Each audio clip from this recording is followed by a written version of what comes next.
صبح صبح میاں بیوی کی لڑائی۔ ایک چھوٹے سے گاؤں میں میاں اور بیوی رہتے تھے۔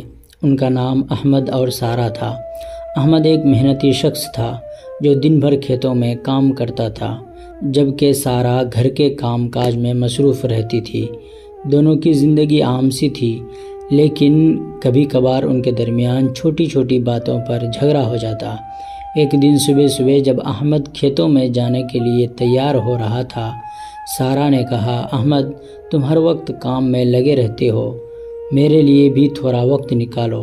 احمد نے غصے میں جواب دیا، تمہیں معلوم ہے کہ میں کام نہ کروں تو ہم دونوں کیسے گزارا کریں گے؟ یہ سنتے ہی سارہ بھی غصے میں آ گئی اور کہا، تمہارے کام سے مجھ کو کوئی شکایت نہیں، لیکن مجھے لگتا ہے کہ تم میرے جذبات کو سمجھ نہیں رہے ہو۔ بات بڑھ گئی اور دونوں کے درمیان تلخ کلامی ہونے لگی۔ احمد نے غصے میں اپنا بیگ اٹھایا اور بغیر ناشتہ کیے گھر سے نکل گیا۔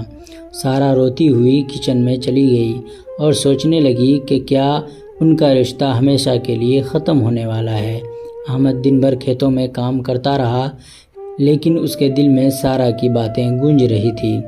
شام کو جب وہ گھر واپس آیا تو اس نے دیکھا کہ سارہ خاموشی سے بیٹھی ہوئی ہے۔ احمد کو اپنے رویے پر افسوس ہوا اور وہ سارہ کے پاس بیٹھ گیا۔ سارہ، مجھے معاف کر دو، مجھے تمہاری بات سمجھنے میں دیر ہو گئی، احمد نے نرمی سے کہا۔ سارہ نے بھی اپنے آنسو پوچھتے ہوئے کہا، مجھے بھی معاف کر دو، میں نے بھی غصے میں تم سے بدتمیزی کی۔ دونوں نے ایک دوسرے کو گلے لگایا اور فیصلہ کیا کہ آئندہ وہ کسی بھی مسئلے پر بات چیت سے حل نکالیں گے۔ اس طرح ایک چھوٹا سا جھگڑا دونوں کے رشتے کو مضبوط بنانے کا سبب بن گیا۔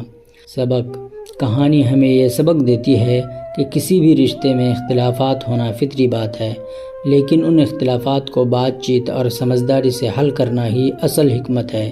صبر اور تحمل کے ساتھ اگر بات چیت کی جائے تو چھوٹے موٹے جھگڑے رشتے کو مضبوط بنانے کا سبب بن سکتا ہے۔